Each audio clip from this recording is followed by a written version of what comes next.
راضی برضائے رب، رب کی رضا پر راضی رہنا.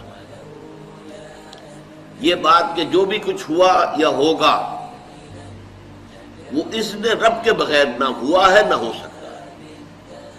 یہ تو ایمان کا منطقی تقاضا ہے. یہاں پتہ تک نہیں ہلتا جب تک کہ اللہ کی اجازت نہ ہو، اذن نہ ہو. تو جو کچھ ہوا اللہ کی اجازت سے ہوا، خواہ اس میں درمیان میں کتنے ہی عوامل آ گئے. کسی نے اٹھا کر آپ کو پتھر مارا، لیکن یہ پتھر آپ کو نہیں لگ سکتا تھا اگر اللہ نہ چاہتا. پتھر مارنے والے کا عمل اپنی جگہ ہے، لیکن آپ کو اس پتھر کا لگ جانا جو ہے یہ بغیر اذن رب نہیں ہے. لہذا اس کو سمجھیے کہ اللہ کی طرف سے آیا. ایک اس میں لطیفہ بھی ہے کہ ایک درویش یہ کہتا ہوا جا رہا تھا ایک جذب کی کیفیت میں، جو رب کرے سو ہو، جو رب کرے سو ہو، جو رب کرے سو ہو. ایک شخص نے اٹھا کر اس کے سر پہ پتھر نے مارا. اس نے پلٹ کر دیکھا تو شخص نے کہا مجھے کیا دیکھتے ہو، جو رب کرے سو ہو. اس درویش نے جواب دیا کہ یہ پتھر مجھے تو رب کے مارے ہی لگا ہے، لیکن میں دیکھ یہ رہا تھا کہ بیچ میں منہ کس کا کالا ہو گیا، کس نے اپنے لیے جو ہے وہ عذاب اللہ کا کما لیا. ورنہ مجھے بہرحال یہ پتھر لگا ہے تو اس میں اذن رب شامل ہے. اچھا، اب جو شے اذن رب سے ہو رہی ہے، بندہ مومن کا اگر اپنا تعلق اللہ کے ساتھ مخلصانہ ہے، اس میں منافقت نہیں ہے، اس میں ریا نہیں ہے، اس میں دھوکہ نہیں ہے، اس میں فریب نہیں ہے. مخلص، مخلصین لہ الدین، تو اللہ تعالیٰ کا تعلق بھی اس کے ساتھ ریسیپروکیٹ کرتا ہے. اللہ تعالیٰ انا عند ظن عبدی بی، حضور یہ اللہ کا قول ہے حدیث قدسی میں کہ میرا بندہ میرے بارے میں جو کچھ گمان کرتا ہے میں وہی سلوک اس کے ساتھ کرتا ہوں. اللہ تعالیٰ بھی مخلص ہے. اللہ تعالیٰ کی مرضی کے بغیر کچھ نہیں ہو سکتا، تو یقیناً جو کچھ ہوا ہے اس میں میرے لیے خیر ہے.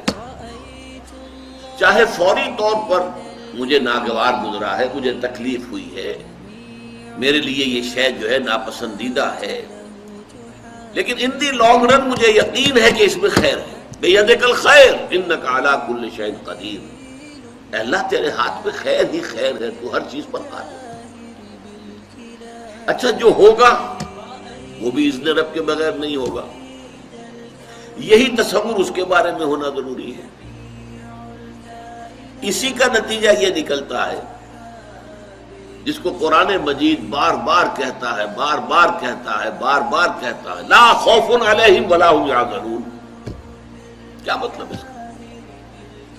نہ ان پر کوئی خوف ہے نہ حزن سے دو چار ہوتے ہیں. عام طور پر یہ سمجھا جاتا ہے کہ یہ آخرت میں ہوگا. آخرت میں تو بتمام و کمال ہوگا، دنیا میں بھی ہوتا ہے. خوف کس بات کا بھائی؟ ہوگا وہی جو میرا رب چاہے گا. وہ میرا دوست ہے، میں اس کا ولی، وہ میرا ولی. الا ان اولیاء اللہ لا خوف علیہم ولا هم یحزنون. جو اللہ کے ولی ہوتے ہیں، اللہ کے دوست ہوتے ہیں، ان کے نہ کوئی خوف ہوتا نہ حزن ہوتا. خوف کس بات کا؟ ہوگا وہ جو اللہ چاہے گا، اور جو کچھ اللہ چاہے گا اس میں کوئی نہ کوئی خیر ہوگا، چاہے فوری طور پر مجھے نظر نہ آئے. قرآن کہتا ہے سورہ بقرہ میں عسیٰ ان تکرہوا شیئا وہو خیر لکم وعسیٰ ان تحبوا شیئا وہو شر لکم.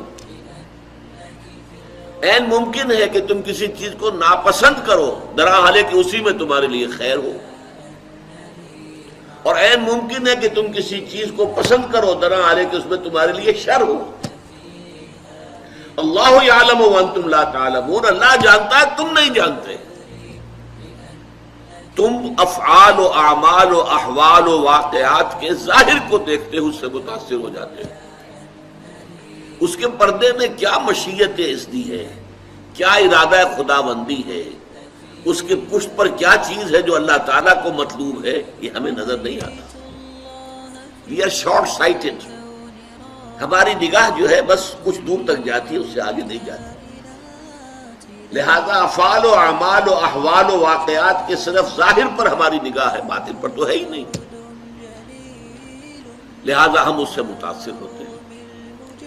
تو در حقیقت ایمان کا حاصل الا ان اولیاء اللہ لا خوف علیہم ولا هم یحزنون، اللہ کے دوستوں پر نہ کوئی حزن ہے نہ خوف ہے، کوئی سوال ہی پیدا نہیں ہوتا۔ اسی طریقے سے قرآن مجید جو ہے بلند ترین مقام جو انسان کا ہو سکتا ہے، اس کی تعبیر کے لیے الفاظ استعمال کرتا ہے رضی اللہ عنہم ورضوا عنہ،